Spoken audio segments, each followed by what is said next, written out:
뉴스 정면 승부. 이동형의 뉴스 정면 승부.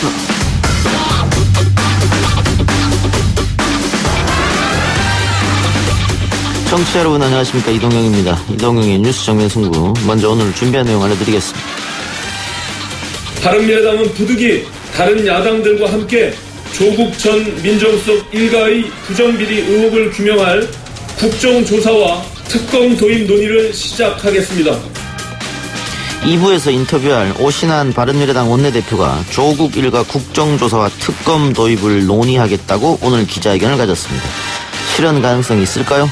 청래당 시각을 잠시 후 들어봅니다. 이 국회가 해야 될 고유의 책무에 대해서 그동안 서로 많은 이견이 있었지만 6일날 일단 인사청문회를 하기로 합의했습니다.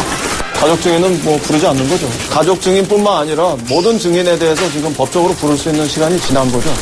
증인 문제는 배치 상태에서 진행될 수도 있다, 이런 것까지. 불가피하게 국회에서 기자간담회를 가졌습니다. 늦었지만 이제라도 국회 청문회가 열려서 다행입니다. 청문회에서 진솔하게 답변 드리겠습니다. 아는 것은 아는 대로 말씀드리고 모르는 것은 모른다고 말씀드리겠습니다. 여야는 조국 후보자 인사청문회에 합의했습니다. 내일 모레 금요일에 열리게 되었는데요. 아이러니하게도 바른미래당이 청문회 개최 협상을 전면 중단한 이후 내려진 여야 원내대표들의 단판으로 결정이 났습니다. 오신환 원내대표 이후에서 만나봅니다. 반입되는 양을 볼 때에 일회성이 아니고 많은 사람들이 동시에 표를 수 있는 양이기 때문에 과거에부터 중독성이 있지 않나 그렇게 생각됩니다. CJ그룹 이재현 회장의 장남 이선호 씨가 대마를 국내 밀반입하려다 적발이 됐죠. 액상 대마에서부터 대마 사탕, 대마 젤리까지 적발이 됐다는데요. 그런데 수사 형평성 논란이 불거졌습니다. 어떻게 된 일인지 법정 소위기에서 짚어봅니다. 주문. 원심 판결 중 피고인들에 대한 유무죄 부분을 포함하여 유죄 부분을 파기하고 이 부분 사건을 서울고등법원에 환송한다. 국정농단 인물인 3인 박근혜 전 대통령, 최순실 씨, 그리고 이재용 삼성전자 부회장의 재판이 모두 파기 환송됐습니다. 추후 열릴 파기 환송 2심 재판에서 이재용 부회장이 다시 집행유예를 선고받을 수 있을지가 관심거리인데요. 그 가능성 4부에서 팩트체크 해보겠습니다. 9월 4일 수요일 이동의 뉴스 정면 승부 시작합니다.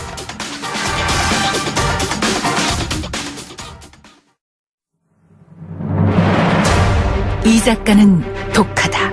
이 작가는 거칠다. 이 작가는 솔직하다. 이 작가는 눈치가 없다. 그는 할 말은 한다. 할 말은 한다. 정치 오타쿠 이 작가의 독설. 뉴스 정면 승부.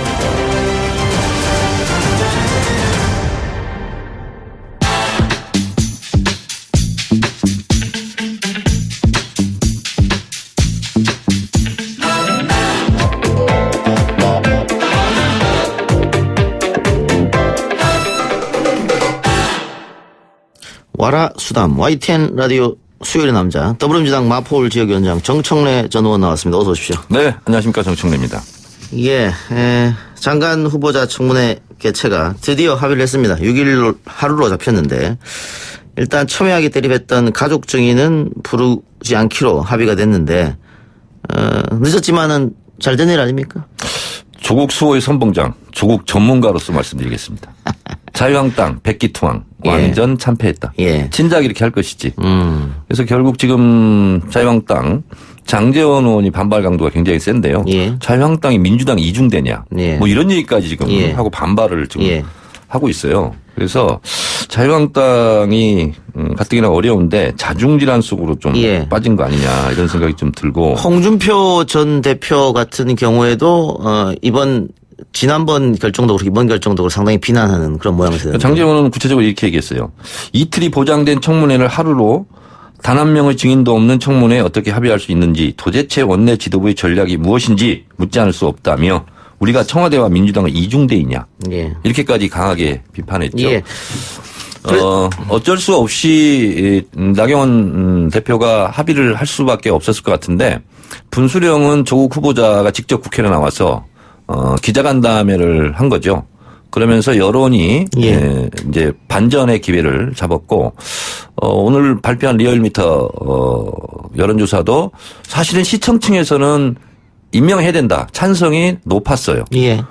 그리고 저는 6일날 하루 청문회를 하면 임명 찬성 여론이 더 높아지지 않을까. 그래서 여론이 반전되지 않을까 그렇게 예측을 해봅니다. 예. 장정원 의원도 원내 지도부의 전략 미스에 대해 지적했다고 했는데 2일, 3일 날 이틀간 했었던 거 그대로 했었으면 어땠을까. 그래서 나경원 원내대표의 협상력에 대해서 의문을 갖고 있는 자유한국당 의원들이 좀 있다 이런 얘기가 들리고 있습니다. 네. 그러니까 2일 날 3일 날 했으면 자유한국당으로서는 이틀간 더 잘 했지 않겠느냐. 기자간담회도 하지 않아도 되고. 예. 그런데 저는 이틀간 했으면 여론이 자유한국당으로서는 더 안 좋았을 거예요. 자유한국당 입장에서는. 왜냐하면 실제로 제가 조국 후보자 이 문제를 쭉 살펴보니까 세 가지 부분 아닙니까? 제가 제 생각을 간단하게 말씀드려도 될까요? 예, 말씀하십시오. 조국 후보자의 딸 문제는 결국은 처음에는 이거였어요. 공부도 못했는데 아버지 백으로 뒷문으로 고등학교, 대학교, 대학원 갔다. 이거였어요. 예. 그런데 지금 밝혀지는 바에 의하면 한영 외고도 특별 전형이 아니라 일반 전형으로 똑같이 일반 아이들과 같이 시험 치고 고대 같은 경우도 마찬가지로 수시 전형에 합격을 한 것이고 그리고 오히려 탭스가 900점이 높다는 거예요.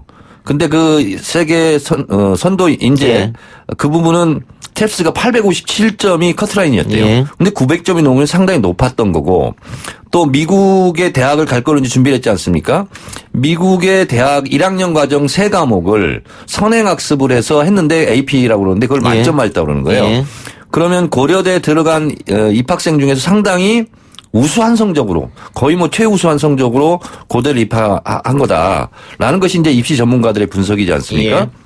그러니까 오히려 딸 문제가 입시 부정 아니냐 이렇게 몰아갔던 자유한국당 등 야당과 언론들이 지금 뻘쭘하게 돼버린 거죠.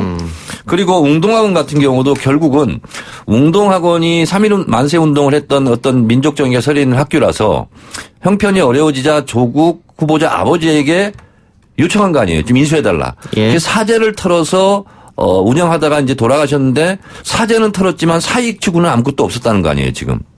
그리고 동생도 사무국장으로 임명을 잠깐 했는데 그때 무보수로 일했다는 거 아니에요? 예. 그래서 오히려 웅동학원 부분은 조국 후보자 가족에게 고마워해야 될 부분이 있는 거였죠. 또 하나는 사모펀드. 이것은 조국 후보자가 해명했듯이 브라인드 펀드이기 때문에 누가 가입했는지를 몰랐고 그리고 본인은 사실 관계하지 않았다는 거 아니에요. 예. 그리고 이제 했다면 이제 부인이 한 건데 결국 따지고 본다면 이 사모펀드는 조국 후보자 가족이 피해자일 가능성이 좀 높다. 예. 그리고 이제 오촌 조카는 좀 문제가 있을 수 있겠다. 지금 이제 해외 도피를 하고 있다고 보도를 저는 봤는데 예. 그래서 결국 따지고 보면 조국 후보자 개인에게 문제되는 게 하나도 없어요. 예. 그리고 이것이 9월 6일 날 청문회를 통해서 또 밝혀질 거기 때문에 문재인 대통령으로서는 여론 악화 이런 부담감을 좀 털면서 임명을 하지 않을까 그렇게 생각이 듭니다. 그러니까 기자 간담회를 하면서 그 이후에 지금 리얼미터 조사를 보면은 찬반 의견이 오차범위내로 좁혀졌거든요. 네. 아까 정 의원 말처럼 약간의 이제 분기점이 그날 이후로 되지 않았냐 이런 그렇습니다. 이야기도 지금 나오고 있는 실정이고 이해찬 대표가 6일까지 조국을 잘 지키겠다 이런 말도 했는데 문제는 검찰이 지금 전방위로 압수수색을 펼치고 있단 말이죠. 그러니까 제가 내부적으로 좀 취재를 해본 결과 검찰총장이 바뀌었지만 검사 그대로 있는 거 아니겠어요? 예. 그리고 윤석열 총장 같은 경우도 원칙적으로 보면 검찰주의자예요. 예. 근데 조국 당신은 검찰 개혁을 할 자격이 없어. 검찰 자격을 한다고 우리에게 칼자를 들이댄다고. 예. 내부 반발이 좀 있었겠죠. 예. 그리고 윤 총장 같은 경우는 여론이 너무 융단 폭격을 하니까 아무래도 뭐 이거 문제 있는 거 아니야? 한번 털어봐야 되는 거 아니야? 이렇게 해서 시작한 것 같아요. 예. 그래서 제가 봤을 때 이번 청문회 과정을 거치면서 자유한국당 언론이 참패할 가능성이 높고 이미 패색이 짙어졌죠. 그리고 검찰 수사는 철저하게 수사를 하고 나면 결국은 조국 본인에 대한 이런 혐의는 없어지지 않나 이런 생각이 들어요. 예. 검찰이란 존재는 어쨌든 기소를 위해 존재하는 건데 네. 지금 고발받아 사건을 배당받아가지고 압수수색 이렇게 펼치고 결국은 기소를 할 텐데 조국 개인 건은 아마 안 나올 것이다 지금 이 말씀이네요. 네, 그렇습니다. 주변 건 나올 수 있어도. 저는 사모펀드 부분이 좀 약한 고리가 아닐까 그런 예. 생각이 좀 들고. 예. 근데 기본적으로 예를 들면 사모펀드 부분만 했다면 저는 이해를 좀 하겠는데 이 문제가 불거지고 정치적 고발, 정치적 사건 아니에요. 그리고 청문 과정은 국민이 대통령에게 위임한 인사권을 행사하라는 건데 검찰이 중간에 끼어든 거거든요. 예. 그래서 그런 면에서 봤을 때 민주주의 원칙에 이게 맞는 거냐. 저는 그런 의구심을 갖고 있어요. 예. 그러니까 정 의원 말처럼 검찰 내부에서도 누가 감히 개혁을 논하느냐 뭐 이런 얘기가 있다고 하는데 만일 대통령이 조국 후보자를 임명을 하게 되면 그 검찰 기조는 그대로 갈 거 아닙니까? 그런데 법무부 장관, 검찰 이 개혁이 잘 되겠어요? 아무래도 좀 어려움이 있겠죠. 예. 그러나 저는 조국 후보자의 그 기자 간담회를 쭉 빠지지 않고 지켜봤는데 본인이 이런 말을 했어요. 내가 법무부 장관에서 돈을 더 버냐 아니면 법무부 장관 경력을 가지고 민주당에 비례대표 달라고 찾아다니겠냐. 예. 나 그런 거 없다. 시민으로 돌아가겠다. 이렇게 얘기를 했어요. 본인이 그러면서 마음 같아서는 관두고 싶다. 가족도 돌보고 싶고 딸도 위로하고 싶다. 근데 본인은 사법개혁에 대한 사명감으로 이 자리에 나왔다 이렇게 얘기를 했지 않습니까? 저는 그 진정성을 믿습니다. 지금 보수 진영에서 오히려 김문수 전 지사 같은 경우에도 검찰이 잘한다. 민경욱 전 대변인, 윤석열 총장 힘내라. 이런 얘기가 나오고 있단 말이에요. 한 달 전 윤석열 총장 청문회 때 자유한국당이 한 짓을 한번 생각해 보세요. 예. 그런데 지금 뭐 세간에서는 조국 다음은 자유한국당한테 칼 끝을 겨눌 것이다. 이런 얘기도 있어요. 저는 그랬으면 좋겠어요. 왜냐하면 무리를 해가면서 조국 후보자 가족 분에 대해서 압수수색 영장 쳤듯이 아니 지금 이번 주에 황교안, 나경원 검찰이 소환장 냈어요. 예. 안 나가고 있잖아요. 예. 원칙적으로 다 강제 구인해버렸으면 좋겠어요. 알겠습니다. 좀 지켜보시죠. 예, 다른 주제로 좀 넘어가겠습니다.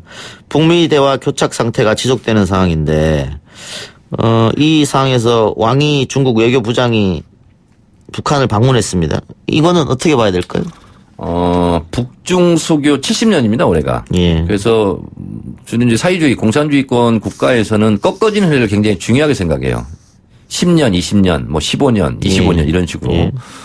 그래서 북중 70주년 기념해서 더 혈맹 관계를 돈독히 하자. 이런 이제 친선 우위 이런 측면이 있었을 것 같고 또 하나는 김정은 위원장과 트럼프 대통령이 정상회담을 했지 않습니까? 두 차례. 그리고 판문점에서 잠깐 만나고 했지 않았어요? 예. 그 사전에 항상 중국을 방문하고 시진핑 주석과 회담을 했어요. 예. 그래서 제가 봤을 때는 북중 70주년을 기념해서 북중 혈맹 관계를 돈독히 하고 그리고 김정은 위원장에게는 시진핑 주석이 평양을 한번 방문했기 때문에 답방을 해달라. 그래서 답방을 얘기를 하지 않았을까 그런 생각이 들고 그래서 시진핑, 김정은이 만나면 곧바로 수순이 지금까지 2년 동안 그랬어요.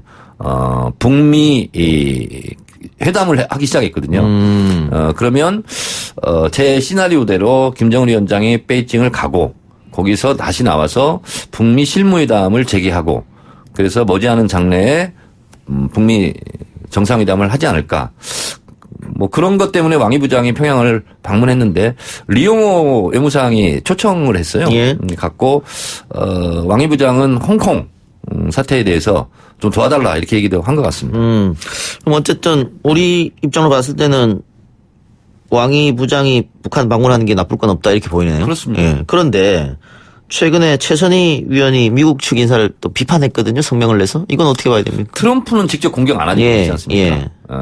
그래서 저희가 봤을 때는 회담을 앞두고 항상 이렇게 얘기를 하잖아요. 근데 직접 회담이 들어가면 예전에 험한 말 했던 것은 언제 그랬냐는 듯이 봄눈 늙듯이 하는 거거든요.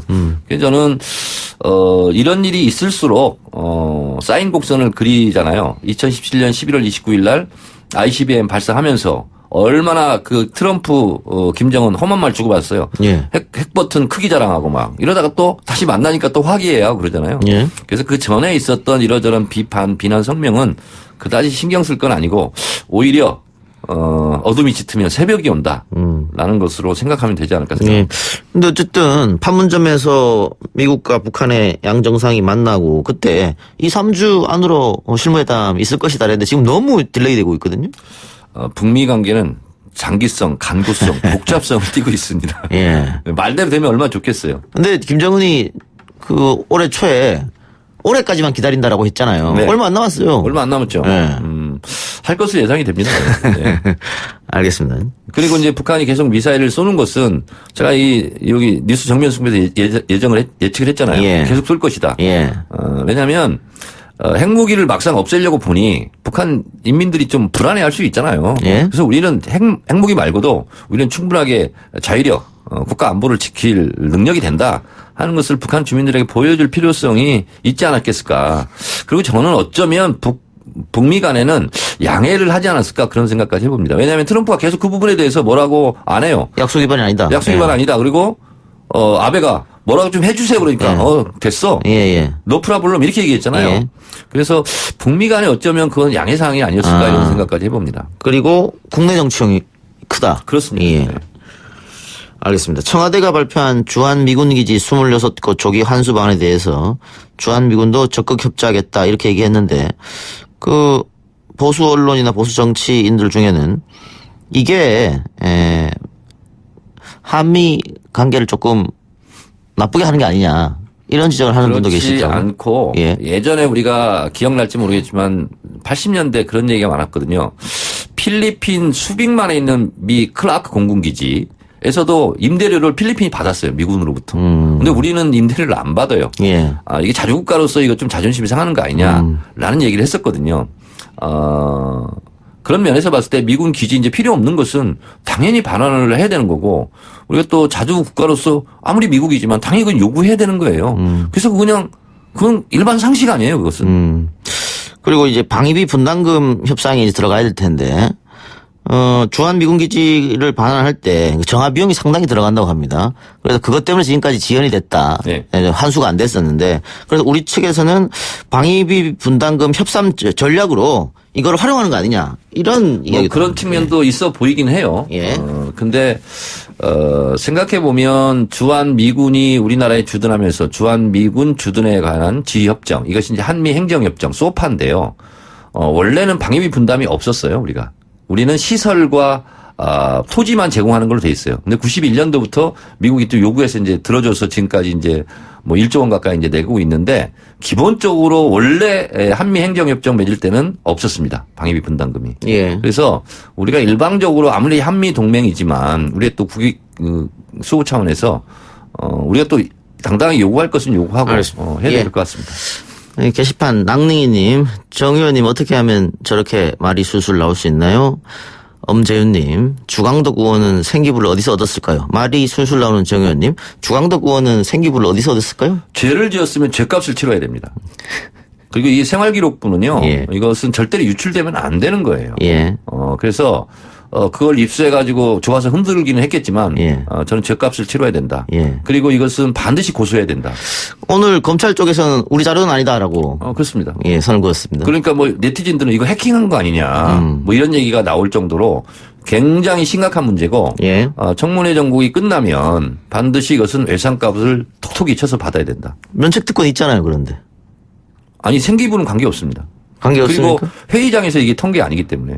회의장에서 털었다던데? 회의장 어디 있어요? 상임위원회에서? 상임위원회에서. 그래도 아마 법적으로 걸릴 것 같습니다.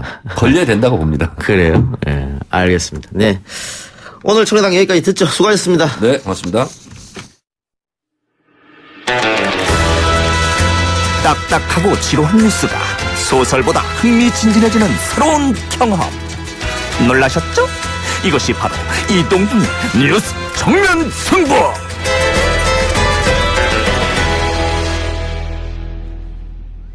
YTN 라디오 이동의 뉴스 정면 승부 2부 시작하겠습니다. 북상하고 있는 태풍 링링의 기세가 심상치 않은 것 같은데요. 북상 중인 태풍이 가을 장마의 비구름을 발달시키면서 중부 지방에는 모레까지 200mm가 넘는 폭우가 쏟아진다고 합니다. 기상청 우진규 예보 분석관 연결해서 태풍 소식 알아보겠습니다. 분석관님. 네, 안녕하십니까. 예. 자, 태풍이 북상하면서 점점 강해지고 있다는 소식이 있던데 맞습니까? 네, 지금 현재 태풍은 타이완 동쪽 해상을 지나서 이제 우리나라 쪽으로 점차 북상을 할 예정인데요. 지금 그 태풍이 지금 현재 머물고 있는 지역 그리고 앞으로 이동해 나갈 그 지역에 대해서 북위 30도까지는 해수면 온도가 계속 29도 이상을 유지를 하고 있습니다. 태풍의 가장 주 재료가 되는 부분이 이 뜨거운 해수면으로부터 전달되는 그 수증기들이기 때문에 예. 앞으로 북위 30도를 넘는 6일 전반까지는 계속해서 태풍이 좀 발달할 걸로 예상이 됩니다. 예. 아직 태풍이 상륙하지 않았는데 지금 비가 많이 내린 이유는 어디에 있습니까? 네, 지금은 지금 태풍의 영향과는 조금 관계가 멀고요. 지금 우리나라를 중심으로 서쪽에 위치한 건조 공기와 남동쪽에 위치한 북태평양 고기압에서 들어오는 뜨거운 수증기가 맞물리면서 예. 우리나라 중심으로 지금 정체전선이 형성이 돼 있어서 이로 인해서 좀 강한 비구름대들이 발생하고 있습니다. 그러면 이 구름전선은 태풍 오기 전에 사라지나요? 네, 태풍이 점차 북상을 하면서 이 비구름대들도 함께 조금씩 북쪽으로 들릴 가능성은 있지만 태풍이 수증기를 유입하는 시기가 되면은 이 전체 전선이 미처 북쪽으로 올라가기 전에 많은 양의 수증기를 공급받기 때문에 예. 일시적으로 매우 강해질 가능성이 있습니다. 그러면 비가 많이 내릴 가능성이 있네요. 네, 그렇습니다. 그럼 언제쯤 비가 가장 많이 올 것이라고 지금 예상됩니까? 네, 일단 6일까지 해서 6일날 정체 전선이 이제 점차 북쪽으로 들리는 과정에서 이 북태평양 태풍으로부터 전달되는 많은 양의 수증기가 한 번 더 유입되기 때문에 예. 이제 한 번 더 강한 비들이 내리면서 그 순차적으로 이 6일 낮까지는 남부지방을 시작으로 중부지방까지 시간당 30에서 50mm가량의 매우 강한 비가 내리는 곳이 있을 것으로 예상이 됩니다. 예. 그러면은 뭐 4일, 5일부터 조금 대비를 해야겠네요. 네, 그렇습니다. 예. 주말은 어떻습니까? 네, 주말에는 이제 많은 분들이 관심이 있으시겠지만 태풍의 영향으로 이제 주로 이루는 그런 날들이 지속이 될 건데요. 예. 일단 6일 오후에서 밤 정도가 되면 이 제주도 서쪽 해상을 경유를 해서 7일 낮 정도가 되면 우리나라 서해상 쪽으로 진출을 할 걸로 예상이 됩니다. 예. 이후에 이 7일 밤 정도가 되면 이 황해도와 이 경기 북부 서해안 쪽, 그러니까 강화 인근이 될 걸로 예상이 되는데요. 그쪽 부분으로 상륙을 함에 따라서 이 6일부터 8일 전반까지는 우리나라는 태풍의 영향으로 강한 비바람이 칠 것으로 예상됩니다. 예. 그러면 어쨌든 이번 주 내내 많은 비를 동반하는 태풍이 온다 이렇게 보면 되겠네요. 네, 그렇습니다. 예. 그 태풍이 언제쯤 우리나라를 벗어납니까? 우리나라를 벗어나는 시기는 이제 8일 전반까지 조금 더 비구름대 영향을 받고요. 네. 이후에 태풍이 북동쪽으로 진행을 함에 따라서 점차 우리나라는 영향권에서 벗어날 걸로 예상이 됩니다. 예. 이번 태풍 링링은 어느 정도 규모라고 쉽게 생각하면 될까요? 일단 태풍이 우리나라에 영향을 줄 것으로 예상되는 시기에 예상되는 강도가 일단은 강하고 크기는 중형급인데요. 이렇게 예. 말씀을 드리면 조금 체감하시기가 어려우니까 예. 과거 태풍들을 좀 예를 들어드리면 2010년에 우리나라에 큰 영향을 주었던 태풍 곰파스가 있습니다. 예.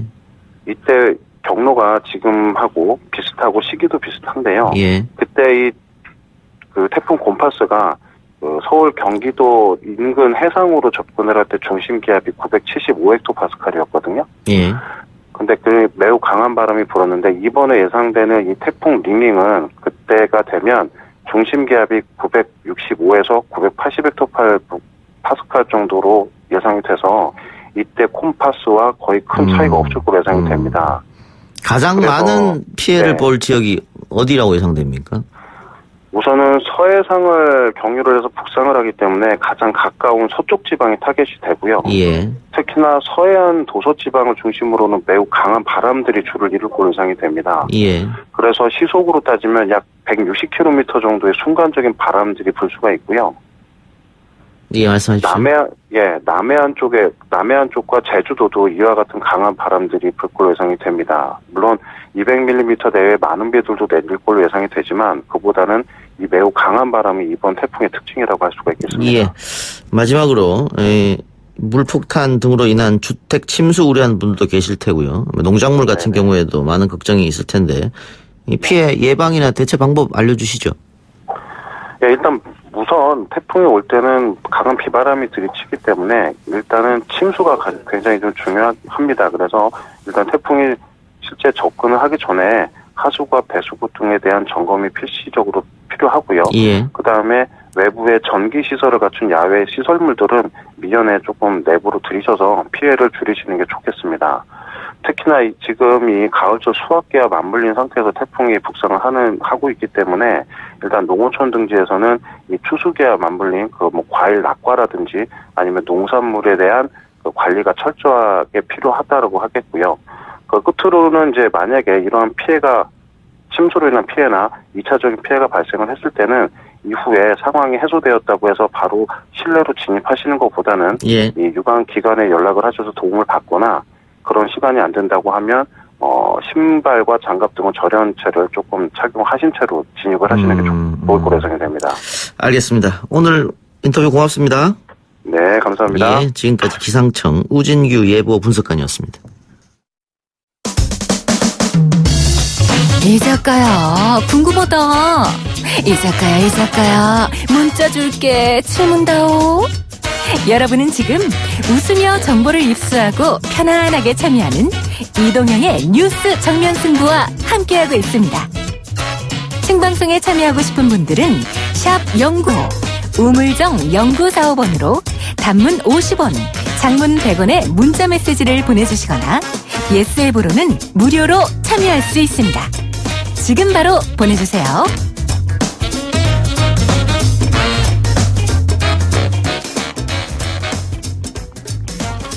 조국 후보자 청문회 이야기 계속 이어가 보겠습니다. 더불어민주당과 자유한국당이 오는 6일 조국 후보자에 대한 인사청문회를 열기로 합의를 했습니다. 그러나 바른미래당은 이에 반발하면서 청문회 참석을 하지 않겠다는 입장을 밝혔는데요. 어렵게 열린 청문회 일정에 바른미래당이 반대하는 이유, 오신환 바른미래당 원내대표 연결해서 직접 이야기 들어보겠습니다. 대표님 나와 계십니까? 네, 안녕하세요. 오신환입니다. 네, 안녕하십니까? 예. 자, 제가 방금 이야기한 대로 바른미래당은 청문회에 참석하지 않겠다 이런 보도가 있었는데 사실입니까?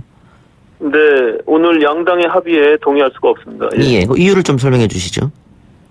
일단은 대통령께서 재선고 요청을 6일까지 제안했는데 지금 국회법 절차에 따라서 증인을 채택하고자 하면 5일 전에 채택 후 증인 참석 송달을 해야 되거든요. 예. 그것이 이제 법적으로 절차에 맞지가 않는 것이죠. 그렇기 때문에 그 법을 어겨가면서 증인을 하나도 세우지 못하는 그런 들러리 청문회는 의미가 없다. 그리고 대통령께서는 이미 6일 재선고한 것은 임명을 강행하겠다는 뜻을 밝힌 것이거든요. 그 이미 국회가 능멸당한 상태에서 그것을 청문회를 하는 것이 무의미하다 저는 이렇게 보여집니다. 예, 증인 없는 청문회 있을 수 없다 이런 말씀 같고요. 네. 지금 자유한국당 내에서도 근데 이견이 있는 것 같습니다. 이번 합의에 대해서. 그래서 합의는 했으나 충분한 것 같아요. 뭐 내부에서도 저와 같은 생각을 갖는 사람들도 있는 것 같고요.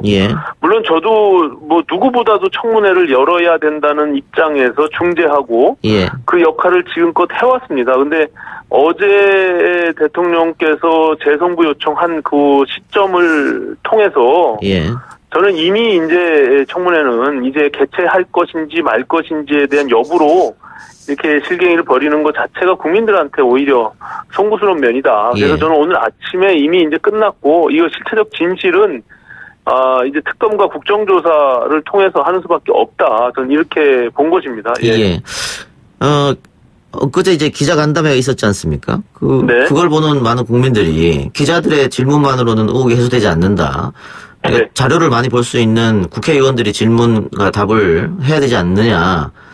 그러면서 청문회가 열려야 한다 이런 의견을 많이 줬거든요.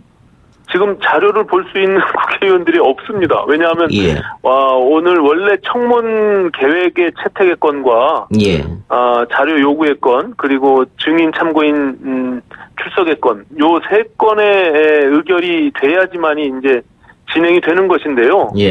자료 요구도 5일 전에 요청을 해야 되는데 이미 뭐 내일 모레 청문회를 한다는 것은 아무런 자료 준비와 그리고 증인 없이 그냥 맹탕 청문회를 하겠다라는 의미뿐이 아닙니다. 그렇기 때문에 뭐 저는 언론에서 지난 기자간담회 한 것 이상으로 뭐 특별히 무엇이 나올 수 있을까 또 재탕하는 것이다.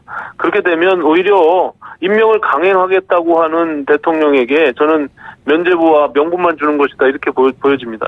어쨌든 6일날 만일 지금 자유한국당과 민주당이 합의한 대로 청문회가 열리면 바른미래당 불참하겠다. 이 방침을 확고하신 거네요. 네네. 저는 어쨌든 불참하겠다고, 언론에다 공표를 했고요. 예. 다만 저희 당이 이제 청문위원이 2명인데요. 최이배 의원이 포함되어 있는데. 예. 최이배 의원은 청문회 참석하겠다고 하면 저는 그걸 강제할 생각은 없다 이렇게 얘기했습니다. 예. 예. 최이배 의원은 개인적 판단으로 그러면 선택할 테고. 네. 네. 청문회 이유는 어떻게 이 전국을 꾸려나가실 생각입니까? 아까 언론 보도 보니까 특검 이야기도 하셨던 것 같은데. 네, 그렇습니다. 지금 아무래도 이제 법무부 장관이 임명되는 순간은 검찰도 사실은 굉장히 위축될 수밖에 없는 거 아닙니까? 예. 예, 그렇기 때문에 전대미문에 피의자 신분의 법무부 장관이 탄생하는 거예요. 예. 이건 사실 대한민국 이 헌정사상 이거 참 유례가 없는 일이며 이렇게 광범위하게 압수수색을 통해서 수사가 들어가고 있는 상황에서 이 법무부 장관으로 임명을 강행하는 것 자체가 사실은 납득할 수 없는 일인데 검찰이 그것을 계속 수사를 하게끔 하는 것은 서로 부담일 수 있다는 것이죠. 그래서 예. 저는 특검을 통해서 실체적 진실을 밝혀야 된다 이렇게 보고 있습니다. 예. 그럼 검찰 조사를 지켜본 뒤에 특검이 아니고 검찰 조사를 지금 중단하고 그 자료를 특검에 넘겨라 이 말씀입니까? 저는 임명이 안 된다면야 검찰 수사 가능할 것 같아요. 근데 임명이 되는 순간 어쨌든 지휘체계 안에 있는 검찰이 법무부 장관을 수사를 지속한다는 것은 한계가 있을 거라고 보고요. 저는 그 순간은 특검을 통해서 전환해야 된다 이렇게 보고 있습니다. 예. 자신의 상관을 함부로 못할 것이다 이런 생각인 것 같고요. 네. 그 국정조사 문제는 어떻습니까? 국정조사는 국회에서의 역할이니까 추가적으로 저희가 논의를 해야죠. 예. 예. 근데 지금 이인영 원내대표가 국정조사 특검 안 된다 이런 방침을 밝혔는데 여당이 여당의 입장에서는 당연히 계속 그것을 방어하려고 하겠죠. 그러니까 어쨌든 현실적으로 국민적인 관심이 증폭되고 의혹이 해소되지 않으면 저는 결국에는 왜냐하면 이 정권과 이것이 같이 맞물려 있기 때문에 그것은 국민적 요구에 의해서 받아들일 수밖에 없다. 저는 이렇게 보입니다. 혹시 이 국정조사 특검 문제 자유한국당 쪽하고는 논의가 된 겁니까? 현재 논의된 바는 없고요. 다만 이 국정조사나 특검 요구는 뜻을 같이 하는 야당들과 전반적으로 같이 논의를 해봐야 될 것으로 알고 있습니다. 근데 현실적으로 여당이 반대하면 힘든 거 아닙니까? 국정조사 특검은? 국정조사는 사실상 그렇죠. 특검도 마찬가지고 이제 법안을 제출하고 앞서 말씀드린 대로 국민적 여론에 의해서 그 압박을 통해서 그것을 관철시켜내는 수밖에 없는 것이죠. 알겠습니다. 일단은 그러면 여당을 좀 압박해 보겠다 이런 보관을 갖고 계시네요. 그렇습니다. 현재로서는 지금 이미 조국 후보자의 임명 반대하는 여론이 반을 훨씬 훌쩍 넘어 있는 상태에서 저는 대통령도 굉장히 정치적 부담을 안고 가는 것이다. 그리고 지금 속속히 지금 여러 가지 의혹들이 사실로 입증되면서 문제가 더욱더 커지고 있잖아요. 그런 상황에서 임명이 된다고 해도 저는 커다란 문제다. 지금 앞으로도 이렇게 보고 있습니다. 그 여당이 반대하면 현실적으로 어려운데 만일 협상이 된다거나 여당을 충분히 여론을 압박해서 그래서 여당이 만약에 여기에 응하면 여당은 분명히 조국 후보자만이 아니고 예를 들면 나경원 원내대표의 자녀 부정 입학 이것도 같이 국정조사하자 특검하자 그런 식으로 나올 것 같기도 한데. 그것은 논의를 해봐야겠지만요. 저는 제가 SNS상에 올렸지만 국회의원을 포함한 고위공직자들에 대한 자녀 비리가 있다면 모두 다 전수조사해서 저는 한번 들여다볼 필요도 있다 이렇게 생각합니다. 그래요. 이건 우리 사회의 공정과 정의를 바로 세우는 문제고 이 정부가 사실은 그것을 가장 핵심 아젠다로 삼고 있는 거 아닙니까? 그런데 거기에 커다란 이런 흠결이 되고 있는 조국 후보자를 청와대와 정부가 이렇게 감싸고 있는 모습 자체가 저는 이 정부가 갖고 있는 도덕성의 한계다. 저는 이렇게 보여집니다. 최근 들어서 젠더 문제도 그렇고 20, 30대 특히 남성들이 바른미래당을 응원하는